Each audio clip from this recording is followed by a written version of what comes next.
And now, the Wad Fam Chalk Pod.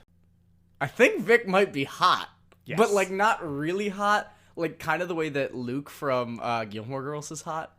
Okay. Yeah, I literally have in my notes a hunk, I imagine, of a man jumped in to save Connie is a sentence. I know. Because that was just my immediate thing. It was Yeah. like, this guy is like rugged and attractive. Oh yes. He's not like he's broad, but he's not built. No. He's built. And like he probably has some stubble. Is Yeah. it salt and pepper? He's been in jail. Yeah. Yeah, maybe. Maybe a little bit. Yeah. Some like Steve Carell stubble situation. Yeah. But I mean, he's definitely not Steve Carell because he's got to be big and ruggedly handsome. Yeah.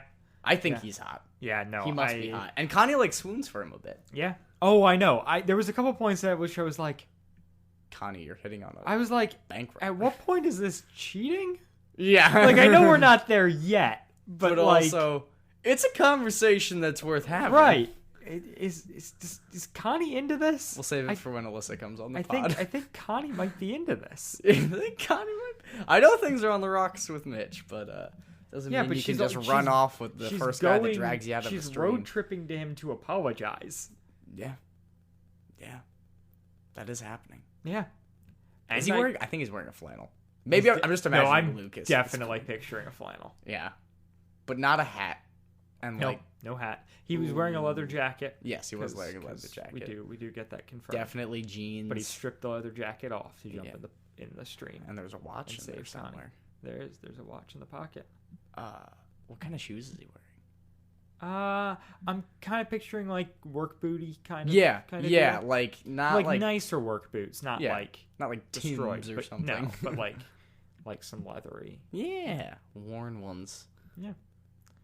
All right. I think that justifies a cold that open. That is the cold open. There it is. Is it become less cold if we address it as a cold open? Probably. Wow.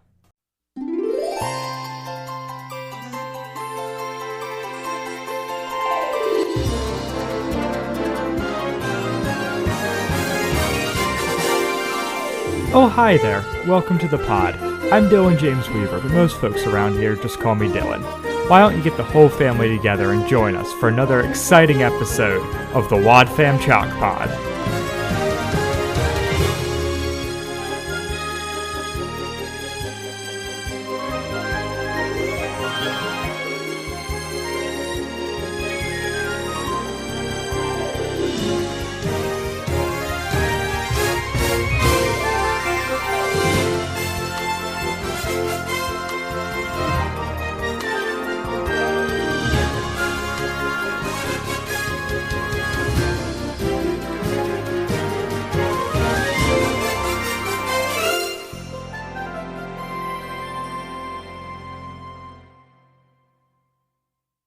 Hello and welcome to the Wad Fam Chalk Pod. I'm Dylan Weaver. I'm Andrew Sabo. And I'm way too close to the mic right now. I'll join you. I mean, it would be fine if I actually talked in a normal voice, but I'm using my announcer voice and it peaks. Announcer Chris. I can't even put that in there. And I'm using my announcer voice, which peaks. Yeah, that's rough. We'll get better. I promise, guys. We're only like 50 episodes in. That's not true. 40? This is episode 37.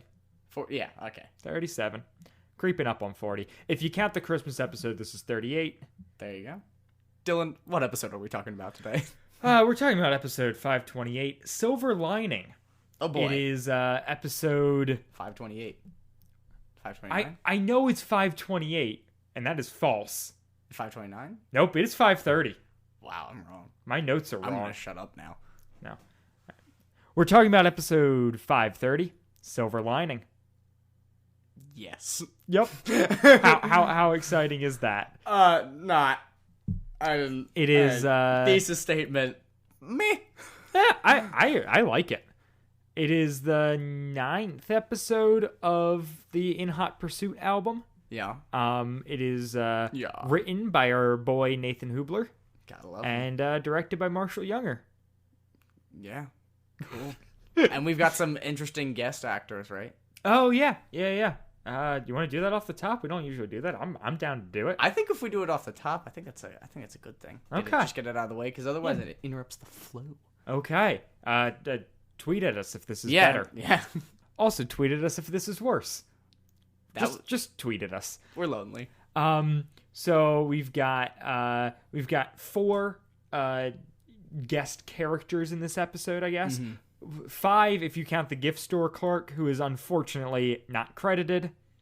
Poor Rest guy. in peace, the gift store clerk. Yeah. Who actually is kind of fun. But, yeah, I like him. But we have Wilda Murphy, who is the bird lady, voiced by Shirley Mitchell. As opposed to Lady Bird. Correct. Shirley Mitchell, who is unfortunately no longer with us. She had a nice long life. Died in 2013 at 94. Wow. So, but she was similar to, we talked about it a couple episodes with, I think it was with Jack. Yeah. But similarly, she was a radio person. Oh. And then transitioned to television, and did TV all through like the 50s, 60s, 70s. Was on some episodes of I Love Lucy. Okay. And also had some recurring spots on different things. She looks like in some like more variety show kind of things quite a bit. And perhaps something that values voices. Yeah. Exactly. A theme. Yeah. And then her final credit was in 2012. She was on an episode of Mad, playing Betty White. Interesting. Voicing Betty White, but whatever. Wait, Mad like the cartoon? Yeah, Mad TV. Yeah. Yeah. Oh, yeah. Great. She was also on an episode of Fresh Prince. How about that? Just crazy. These are some weird people. And Desperate Housewives, the game. What? Which is a 2006 video game that apparently What platform exists. did that come out on? Is that one of those DVD games? It's like Choose Your Own Adventure, but it's on a DVD. It was a PC game.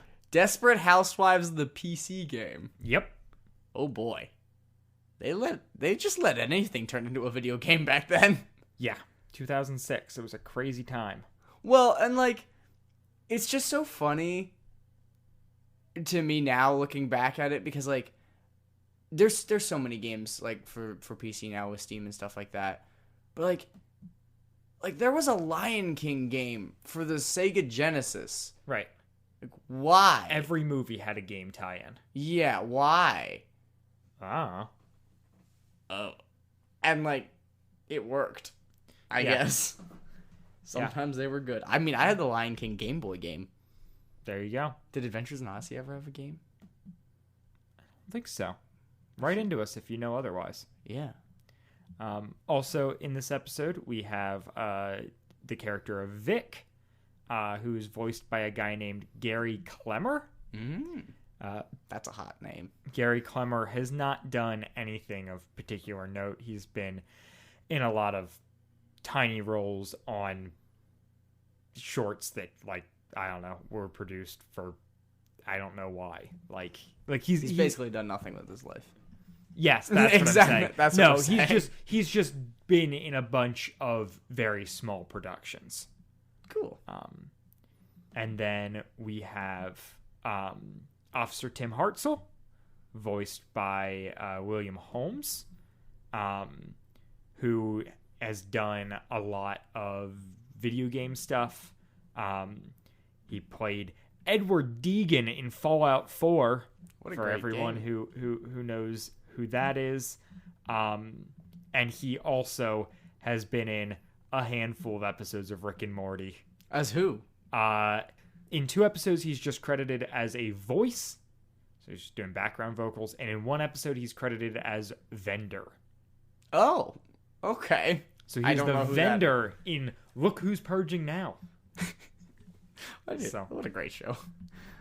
So, yeah. If you there guys, you go. Yeah. And then, last but not least, we've got Brad Diamond voiced by Dale Ingram, who has also done video game stuff to some extent, and also apparently appears on a handful of shows as an announcer, which kind of makes sense with his voice. Yeah. So yeah, There you go. that's There's our IMDb deep dive. Ooh, There you yes, go. For the week. yeah. Our little backstory on the random people who come together to do an episode of Odyssey. Well, which is, and before we get to the promo, I think it's interesting because because it's an audio medium and stuff like that. Like, I think it makes it easier to accept new characters. Yep. Like, they just kind of come in and come out, and Yeah. it's neat because there's so much of Odyssey is with reoccurring characters that when they do travel and you meet these new people, like, I don't know, it feels more foreign just because the existing universe is so well established. Yeah, it is fun and weird, and I like doing looking into the voice actors and whatnot, because it's this really weird place where Odyssey intersects with the secular world Yeah. in a way that it's so isolated from Yeah. in every other way, but when it comes to Talent, the people because that they come into record, yeah, they use professional voice actors, Right. and so and it's one of the things that makes Odyssey stand out so much is the fact that they have professional voice actors. yeah. But yeah, I don't know. So With that out the way, let's roll the promo. yeah, it is promo rolling time. On the next Adventures in Odyssey, the road trip continues as Connie and Joanne make another stop. I'd forgotten how beautiful West Virginia is this time of year. But the peace doesn't last for long. Be careful, Connie. That's a pretty fast current. Joanne, it's called Gentle River Park. I don't think we're... Connie! It's a wet and wild ride on the next Adventures in Odyssey.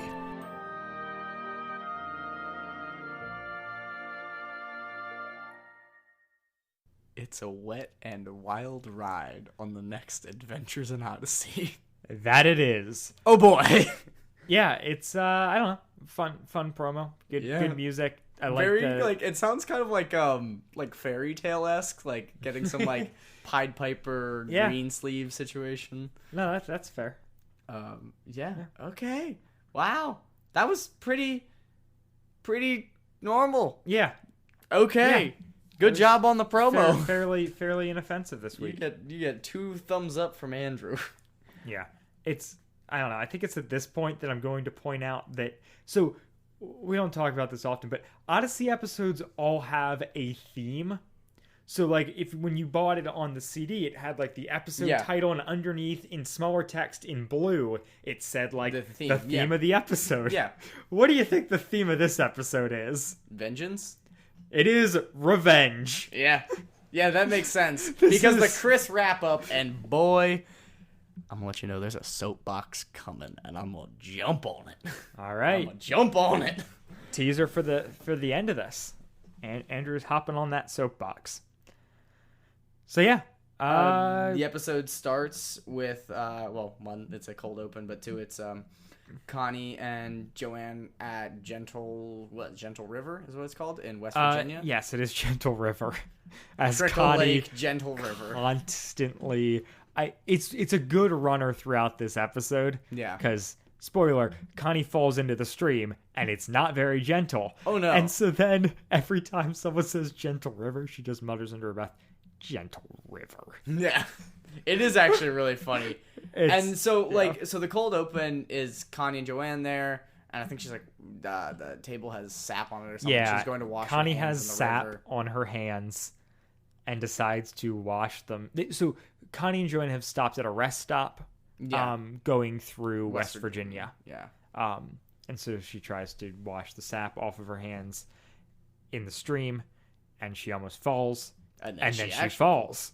Which the sound engineering for this part is amazing. It is so good. I would she not be is surprised underwater, if they, and it sounds delightful. stuck a camera under a bath, in a bathtub while the water was running. I don't understand. It was so it's good. great. The splashing is great.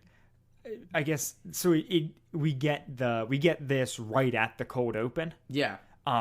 which unfortunately we yet again have a Wit intro. Yeah, with literally no mention of Wit in this one. Nope.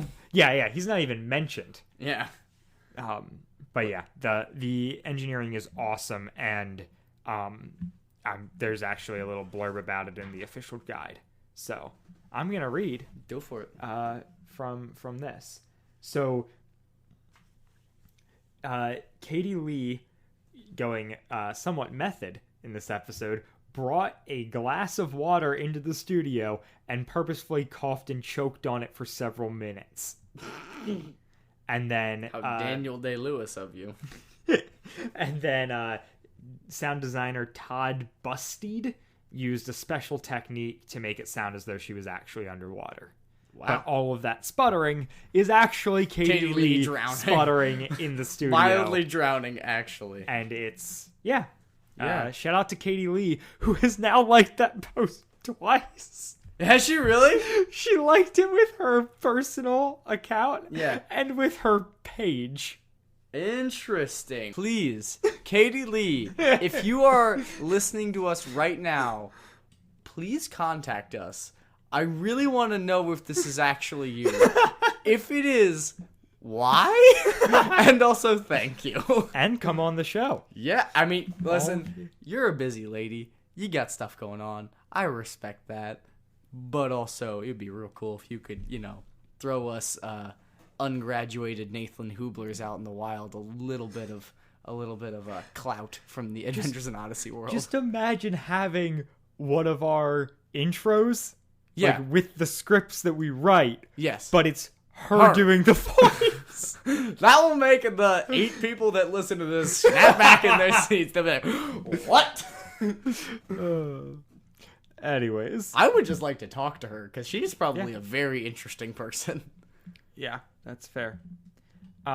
So Connie's drowning, and all of a sudden, a guy, Vic, runs up and dives in after her, and manages to drag her out. Yep. Saying that he swims like a fish. Yeah. It says he's don't worry, I swim like a fish. And he intentionally doesn't give a name. Connie introduces herself. This is when Connie's like mildly swooning over the man. Yeah, this is where I was like, you seem rather taken. Huh. Interesting. I thought you were taken. Yeah, it does feel a little bit like she's fawning over the guy, which I'm okay with. Yeah. Oh yeah. I'm very okay with it. She's on a journey to apologize to Mitch, but she can still find men attractive. Oh yeah. I'm not here to shame you, but it was kind of funny. I was like, wait a minute. I literally forgot about Mitch for this episode. I was like, what? Oh, Connie and Vic. All right. There it is. Make it happen, even though he has some definite age on him. Oh yes. The man has been to prison. Yes. Oh yes. This is Connie's fixer-upper. Yeah. Yeah, so then so the guy intentionally doesn't give his name. Yeah, and a wildlife photographer, which we talked about earlier. Her name is escaping me at the moment. It's Wilma? Yeah. Wilda. That's why it's escaping me, because it's a fake name. Yeah. So you aren't real. Wilda sees the whole thing happen and then asks if she can take a picture. Yeah. Which Vic says no and gets out of there. Yeah. And we find out immediately that Wilda is a wildlife photographer specializing in birds. Oh yes, and she chills at the park a lot and takes pictures of. Was it the cowbird? Yeah, I wanna Google this. What the I cowbird wanna see looks like? what a brown-headed cowbird is. Yeah, because she references it all over and over again in the show. Like she's obsessed with them. Oh, okay. It's a real thing? It just looks like a bird. That's fair. Does it have a brown cap on its head? No, the whole head is brown. It's a black bird with a brown head for the male. The female's kind of boring. Ah, well, That's how they be. That's how they be. That's how the bird world be. They have cool eggs, though. Interesting. They're white with, like, black spots. Huh. I mean, that's perhaps where they get the cow name. Maybe. And Don't they tell the are, scientists. According to good old Wikipedia, they are year-round in West Virginia. where this episode takes place. So this is another thing. Like, we kind of sort of happens from time to time that we get like a Continuity. definitive location on where Yeah. we're at. Yeah. And by that I mean we have a state, Right. which is cool. I mean, sometimes we get Chicago. That's true. a city. That's true. That's more. Other specific. times we get Israel. That's a country. Yeah. There's so many options. Yeah. I mean, you can't get bigger than a country, can you? I You mean, can say a continent. Yeah, that's fair. You can say, Europe. yeah. Oh, I feel Pangea. like it's been like the Eugene's in Africa Oh yeah. is a thing that is said. Yeah. They don't like locations, do they? That's fine. Well, I mean, for the record, like most fictional shows try to avoid definitive locations. Yeah. It just Because- opens up to Yeah, it just distracts from the purpose. yes, it is distracting, Um. and we're getting distracted right now. Yeah, exactly. So then Connie and Joanne go back to the hotel. Yeah, well, first she says she's gonna go check the stationery, and Connie says, "What? Why is she gonna go write a letter?" Is that a joke? So Stationery is what you write letters on. correct, but she's talking specifically about a stationary camera, Oh. which from context is kind of obvious. She's a photographer. She's gonna go check the camera. I didn't know a that she had. stationery was a kind of camera. Okay. Yeah, it's like she's got like a trail cam. It's the Okay. one they use later that's like the video Yeah. camera that's Yeah. mounted in the trees all the time. Yeah. But it's just like, yeah, so she's going to go check on that camera. And Connie, is confused about the writing thing. All this is planting seeds for a later reveal. But Mystery. yeah, then she's sipping hot chocolate and getting warmed up. Yeah, 'Cause back at she the was hotel. in a river. Yeah. A not she's had a very gentle gentle river. river.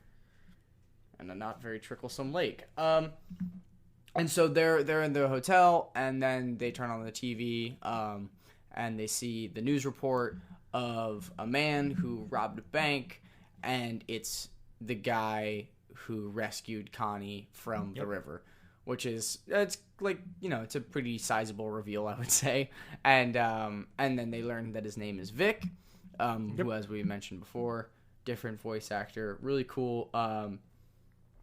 And so Connie freaks out, and the person on the news says, like, please come down to the station with any information. Yeah. And so, Connie and Joanne are kind of like, wait, we actually have information. Yeah. So they have to go and talk to them about it. Yep. And we meet Officer Tim, who is, in typical Odyssey fashion, the chattiest cop.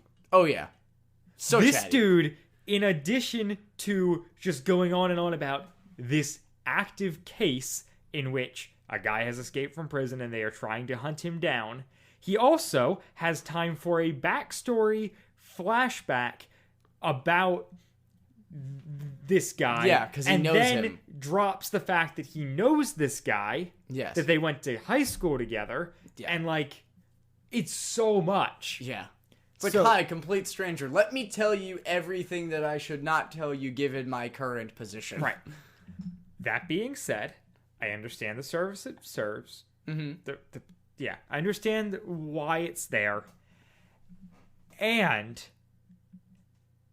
this, the sound here, phenomenal. Oh, yeah. So it's really over good. top of them talking, we hear all the sound of this. So basically, the story that Tim's telling Connie is of Vic and his brother Sammy. They rob a store. He chases them as a cop, and they crash into a tree, and Sammy dies.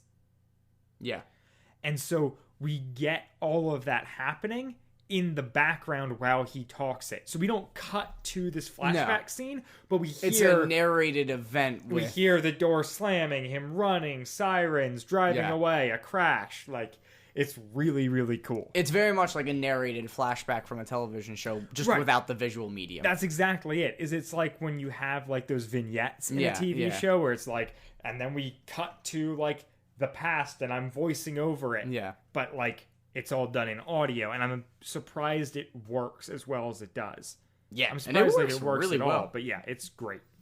And so we get that we learn like so he's kind of escalated. He goes to jail. He then he learns how to be an electrician. He gets out of jail. He basically swears off his life of crime. He says like, everything really that happens like shook him. Yeah, his Obviously. his brother died, and Right. he's a changed man. Yep.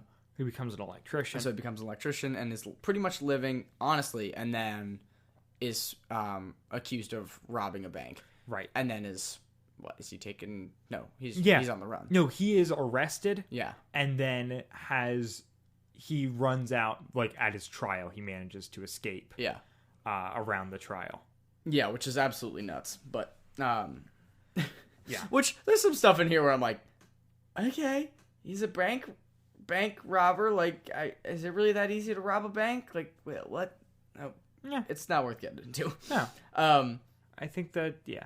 So then at this point, after this wonderful, delightful flashback, we cut back to the gift shop, right? Yeah, so Connie and Joanne are poking around this gift shop before they continue on in their It's trip. presumably in the park, is my guess. Yeah, it is. It is like the Gentle River Park gift shop or whatever. Yeah. Like, Which national parks and like parks normally have those. So yeah, and so Joanne has a line where she's talking about how much Jack loves tacky gift shop stuff. Yeah. Which is really funny because Yeah. he's like an antique dealer who clearly like knows what's up, but then also is super into tacky gift shop stuff. To which the unknown and uncredited gift shop clerk comes up and talks about a what is it? It's some kind of fish. It's like the singing fish on the wall. It's a big Billy Bass, except that it's a trout, and it sings "Take Me Home, Country Roads," and if you press which is the gill, so appropriate because it's West Virginia. Oh yeah, which is the line of that song. West Virginia. Yeah, so it's a really nice bit, and like basically, so they're just chilling in this gift shop. Joanne goes in the back to look at the singing fish, and the guy also offers Connie an invisible dog leash. Yeah, I didn't really think twice about that. Like, what is it, like clear? What? I don't know. Is that it a real? leash for an invisible dog, or is it a dog leash that is invisible?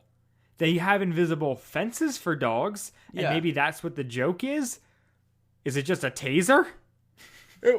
I mean, I have a dog. I have one of those like shock collars for my dog. Would you call that an invisible dog leash? Because it's kind of like, don't do that. I would not, but maybe this guy's. But then why are they selling them here? I don't know. So many questions, none of which are going to get answered. Yeah. Until Nathan Hubler comes on the show and can explain. It was just a funny line. It was just, we just thought it was funny. It was a long Tuesday. We just threw it in there. Yeah. And then, Vic comes into the gift shop. Mm-hmm. And, yeah, and so Connie doesn't recognize him at first. And then she recognizes him pretty quick. I mean, he comes in and is looking, he's looking for his jacket, right? Yeah. Which he left by the river. Down by the river. Have you seen? Yes. Yeah, okay. Yeah. Which he left by the river when he dove in to save Connie, and Connie recognizes him as the bank robber that she saw on the TV yesterday. Right, as you do. As you do, and so she kind of like subtly freaks out, like not really. Actually, good on her for keeping her composure. Mm-hmm. If there was a bank robber there, I don't really know what I would do. But it's a bank robber who also saved her life. Yeah, and is very handsome. Yes. So she's probably feeling all kinds of conflicted. And so she says his name, which tips him off that oh, she must know. Yeah. And then he gets her. He kidnaps her. Yes, but just she's by driving. Right, and he's just forcibly talking to her. Yes. Yes. Because there's no threat. There's no gun, there's no nothing. knife. Yeah. It's just do you have a car? Great. Get in it and drive. Yeah. Which, also, I guess he was just walked there? Yeah. I don't know. Presumably. But, well, I mean, I guess if he was last seen around there, he was probably not too far away. But, yeah. And we find out that the reason he came back for his jacket is because his dead brother's watch was in the pocket of the jacket. Mm-hmm. He took the jacket off to jump in the river to save Connie. Yeah. And then throughout the course of... Oh, no, it's not even then. So he then tells Connie the story of what all happened. Yeah. In the same style that the police officer did, where we get, like... The flashback, but Right. not really. Where we narrated. get sounds of what's happening. Yeah. And so basically the story is... Although this does... It starts out with sounds, but I think it does actually cut to, like, a proper scene in the past eventually. It does. Yeah. And then fade out of it. So it's not quite the same, but similar idea. Yeah, and it's still well done, I would say. Oh, yeah. It is. There is a bit of a disconnect because they actually do use audio, but it's still well done. Oh, yeah. No, it works. So basically what happened was well, when we were at the police office earlier, we didn't mention it, but Vic was claiming innocence. Right. On this. He keeps saying that he was framed. In the background, you could hear him saying, like, I'm innocent. Yep. Was really well done. And so in this, Connie's like giving him the benefit of the doubt, like, explain yourself, like, how are you innocent? And so he goes on and tells the story about him being out of jail, kind of living the straight and narrow, and this guy named Brad comes by who he used to know. Yeah, I think the implication is that Brad, and Tim, like, all went to school together. Yeah. Or at the very least, like, it's a small town and everyone knows each other. Yeah. So Brad Diamond is the teller at the local bank, and he wants to rob it, and knows that Vic has done robbery in the past and is also good with electronics. Yeah. So he wants to, get Vic in to do it. And so he goes and tells Vic his entire plan, like turning that's off these at electric doors. That's up at the stream. Yeah. Up at that place. Yeah. Yeah. And then they go... And Vic says no. Yeah, Vic says no. Vic... I'm out of this life. I don't want this, And then he eventually hears that it happens and figures, someone else must have just done it for him. Yeah, so somebody else must have done it for him, and then he gets investigated later after the fact, just because, like, with the footage of, like, it's a small town, we only have, like, one real criminal. There's someone limping in the footage, which he's got a limp from the car crash, and there's a ski mask, right? And so the sheriff's like, I'm gonna, the sheriff tells Tim to get down there and search him, and Tim does, but is like super apologetic. And just, like, he's really nice about it. Doesn't believe that Vic did it. It's like the classic, like, two people grew up as friends, and then one becomes a cop and one becomes a bad guy trope. Yes. Yep. But this is a reformed bad guy. Yeah. And then Tim ends up searching the car, and when pulling up carpet in the trunk, finds money and the ski mask. Yeah. And so Vic's convinced Brad framed him. Yep. And is now hanging around to get vengeance. Well, yeah. Brad. So Brad framed Vic because he was the only one that knew about his plan. Right. So. Right. Yeah, that's the assumption is that he's, like, if there's anybody that needs to be indisposed or to be disposed of, it was him. And so Connie, which we didn't talk about this. Connie is in the car, she must have been aggressively talked into this car. Right. She's driving. She's asking him questions. Vic's being vague. Then she slams on the brake. Yeah, she pulls over on the shoulder with the criminal. Right. And is like, I'm not going anywhere until you tell me what's going on. And so he's like, why did you go there in the first place? Yeah. Like, and what if he's armed? Like, what? Oh, it's a crazy move, but then he finds out that Connie talked to Tim. Yeah. To talk to the police officer, and he's like, all right, you get out of the car. Yeah. And then he just drives it on his own. Like, why didn't he do that from the beginning? Why did he grab Connie in the first place? Yeah, I don't know. I guess because she had seen him and could tell the cops to follow the car. Yeah. But then he doesn't clear that up here by just, like, letting her out on the shoulder because he's mad. Yeah. But she also... Yeah, so she's pushing back on him wanting vengeance on Brad, and has a line of, if you wait, It will all come out, and you'll be free. She's never seen Making a Murderer, has she? No. I was like, that is some serious privilege you're living in Yeah, there, Connie. yeah. That Well, is... I mean, that's how we everybody's here, want right? Yeah. it to work. Yeah. But that's not always the reality. Nope. And there are a dozen of podcasts you can listen to for more on that. Yeah. See, 90% of the front page because people love true crime podcasts. Yep. I have never gotten into them. No, not particularly me either. I don't know. Yeah. Maybe there's just a part of me that's wrong, and that's it. Our party that's right, and everyone else is wrong. I like that one better. So, yeah, Vic wants to go back to basically, I don't know, kill Brad, presumably? Yes. Oh, yeah. He's going to. He's not happy, that's for sure. He's going to go murder Brad Diamond. And then, so Connie, basically, after she's abandoned at the side of the road, goes and finds Joanne. Yep. And they're like, well, I do believe that he's right. Like, I do believe that he's innocent. And so she's like on a quest to prove his innocence. Yeah, we need to prove this. And so naturally, when they met, because she found out that they met Brad in the park. Right. And part of the case against Vic is is that Brad testified that he had never seen Vic before. Yeah. So I guess that they didn't go to high school together. He was just someone known around town. Yeah. But he was like, hey, I don't know this guy at all. Yeah. And so Connie's like, well, if we can like prove that, and so they go back to the gift shop, but there are no cameras outside because quote, what do you think they're gonna do? Rob the trees? Yeah, we really don't expect people to shoplift the trees. It's just, you want to catch a raccoon going through garbage? Yeah. And then I've got a nitpick here, which is Joanne asks him if he's got a phone book. He says, "Yep, over by the phone." Joanne then picks up the phone and says, "The art gallery, please." So she is not using the phone book. She is now talking to an operator. Yeah. So why didn't Joanne ask, "Do you guys have a phone I can use?" And then walked over to the phone and called the art gallery. We need to find his middle name so we can call him by his middle name when he messes up. I don't like that plan.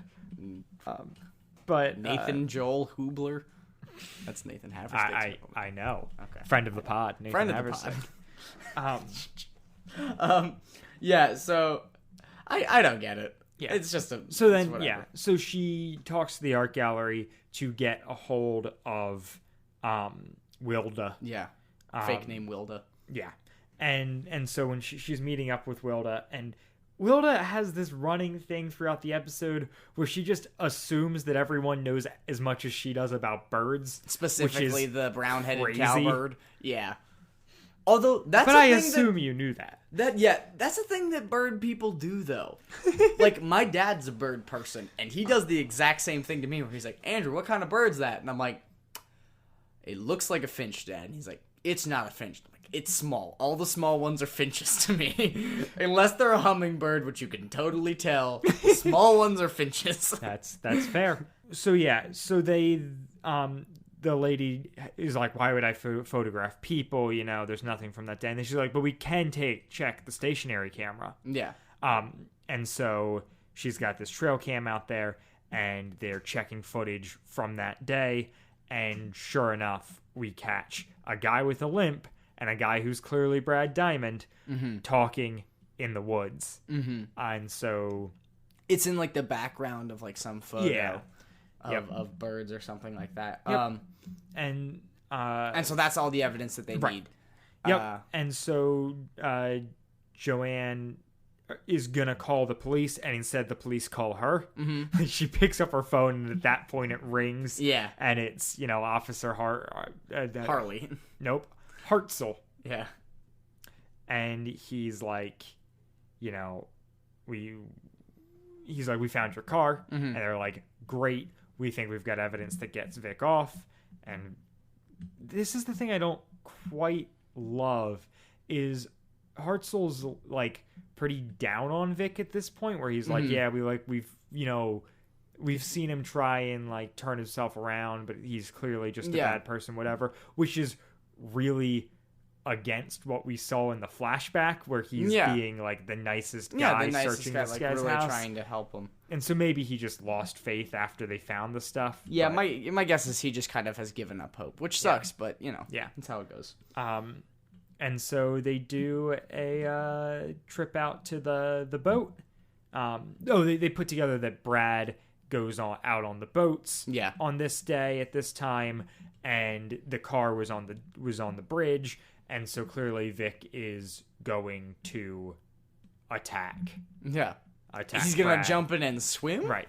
And so we know he's a good swimmer. That Yeah. was established in this episode. Yeah. And so we hear him in Jump on deck altercation. in like Yep. pirate style. Yep.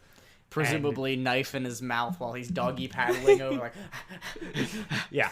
And he beats up he's gonna ruin some Brad guy's and day. is gonna kill him. And then they use the ship to shore to radio the boat, and Connie's able to talk him down, Yeah. just saying like, hey, look, man, like, you know, what do you have to lose? Like, Yeah. we got you off. Yeah. She goes through and is like, this is what you were wearing during that Yeah. incident, like, to prove, because he's kind of skeptical at first. And it's interesting callback because so basically when Vic finds out that Connie reported him, she's like or he's like, I saved your life, like how could you do this to me? Right. And then in this instance, basically like in the moment of highest tension, like Right. Connie's like you saved my life, like I'm trying to save yours, Right. like I'm trying to do you a favor Yep. here, and that's what kind of he's like his line goes quiet and he's like, okay. Yeah. All right. Yeah. And then so that's like the climax of the episode, and the rest of it is him. He goes to jail, right? Vic Yeah, goes to he's jail. headed to jail for assault and battery. Tim's like, I'm gonna help you out as much as I can in the Yeah. trial. Yeah, Hopefully when they see the circumstances, they'll be more understanding. yeah. But yeah, and yeah. That's where it goes out. Like, we don't. It's- Do we hear from Connie afterwards? I don't think so. I don't know. Or maybe a little But bit. Maybe. yeah, she might be there. Or for that I think scene. maybe Tim's talking to Connie about what's going Yeah. on with Vic. Yeah, Tim, but Connie, and Vic. yeah. But But yeah, it's just, I don't know. It's an interesting. it doesn't feel like Odyssey. No, it doesn't. It's if you haven't been able to tell from the way we recapped it, a very plot heavy episode. Yeah. It doesn't have like a lot of subtext or things to read into, No. as like referenced by the revenge thing. Like, it's not really even like a biblical tie at all. No. It is just like, hey, this would be a fun adventure for them to have while they're on the Yeah. road trip. It's also not at all tied to Mitch, but Second episode in a row. yeah, he'll be back next episode. Yeah. We just, we wanted to cover the road trip, Yeah. not just Well, Connie and we were Mitch's thinking about it. relationship. So, like, it's important because so much of Connie's identity at this point in the series has been wrapped up with her being in a relationship with Mitch. Right. And I think that what this road trip does is, like, I think it shows her, like, last episode, like, oh, I have a character, like Yep. I am my own person and I'm good at my own Yeah. stuff, and like Yep. I'm valid where I am now. Yeah, it gives her some serious breathing room. Her interplay with Joanne is great. Yeah. But it also, it does exactly that. It's like, hey, I'm a real, like, person who's got depth and whatnot. Mm-hmm. And like she can stand on her own feet. Like it gives her identity to the leader and to, I think, to herself. Yeah. That she can exist without Mitch. Yeah, and I do think, like, she, like, even though Mitch isn't actually in this episode, she is kind of channeling Mitch's spirit on this whole, like, crusade to prove Going- this guy innocent going and, like, gung-ho all of on that it. stuff. And it's really fun. Because Yeah. she didn't get to do a ton of detective work during, like, NovaCon, but she was always on the, She was edges always of wanted that. to, yeah. And so it was fun to to Whereas have in her this, do like that when she has that and moment be- where she's like, I'm gonna do this, and then she does it. Like, I'm gonna Yeah. prove this guy's innocent. Or at least I'm gonna try. And then, oh boy, we Yeah. got the Chris wrap up of a century. Yeah. Lay into it. lay into it. Okay, here we go. So this episode's all about vengeance, right? And then Chris comes on and is talking about, like, sometimes things are out of our hands, and so, you know, we have to let God take care of things, and we have to trust in God's justice when we can't enact it ourselves. Which is like, okay, I have issue with that, because it's like, so we only care about God's sense of justice when we can't get our own way first, and then we're trusting that God enacts justice in the same way that we want him to. Like, it's like, don't worry about it. This guy's bad. God's gonna throw a lightning bolt down on him anyway. He's gonna turn him to a pillar of salt. Don't worry. He's on your side. Like, whereas, like, the life and death of Jesus Christ does not point to that at all. No. If you're going to, like, so they're referencing the end of Romans 12 Yeah. in it, and so it's the whole, like, don't take revenge, leave room for God's wrath, you know, it's written, you know, it's mine to avenge, I will repay. The interpretation of that should not be, in this life, bad people will pay. Yeah. It's like, as a whole. Yeah. For eternity. Like, we're not going to say... Or, and that God's sense of, like, justice is the exact same as ours, where it's like, you're a bad person, you get what you deserve, where it's like, wait a minute, the grace of God, like, where is that to be found? And in this scenario, it's like, both of these people are criminals. Neither of them are Christians. We don't even have any talks about Christianity in this episode. Really. No, not at all. And so for it to be a, like, this guy who did bad has wronged this other guy who did bad, but God's gonna make things right. Yeah. It's like, well, yes, we all do bad, but, like, do you seriously think, like, God's gonna be like, this very specific scenario in which you betrayed you, that is something where I need to intervene. Yes, and, like, also, make sure like, justice is served, because we always make sure justice is served right now in this life. Exactly the way that you want it to be. That's why there aren't any bad people. Yep. Wait. Get rid of them all. There's pillars of salt everywhere. Yeah. Yeah, it's rough. It's a weird interpretation, and it is so clearly just like a stretch, an intentional stretch to try and tie this to the Bible, because they always end with a verse and a moral, and this episode is a fun romp. Yeah. Which, as a practice, that's rough. Yeah. As a practice, let's not weaponize the Bible. I get the whole sword of the Spirit bit, but no. Yeah. All that being said, I like this episode. I really enjoyed this episode. It's incredibly well made. It's incredibly well produced. It would be an excellent episode for someone who has no connection to Odyssey at all, who you were just like, you should, like, give audio dramas a shot. Yeah. Send them this episode. It stands on its own. It is beautifully engineered, and it has no real repercussions or real ties to faith. Yeah. Yeah, exactly. It's I mean, it's genuinely interesting. Like, I don't know. It reminds me a lot of The Last Chance Detectives. Yeah. Yeah. But better. Yeah. So, yeah, I don't know. I guess I have to change my thesis. It's more than meh. It's good. It's a good episode. Yeah. I had fun with it. Mm-hmm. Do you have anything to promote this week, Dylan? Yeah. I'm gonna do a slightly weird promotion, and there will be links in the show notes as always, but I'm going to let you guys know that I have stuff for sale on both TeePublic and Redbubble. Mm-hmm. It is not merch for this show. Despite Andrew's desires, that has not happened yet. Emphasis on yet.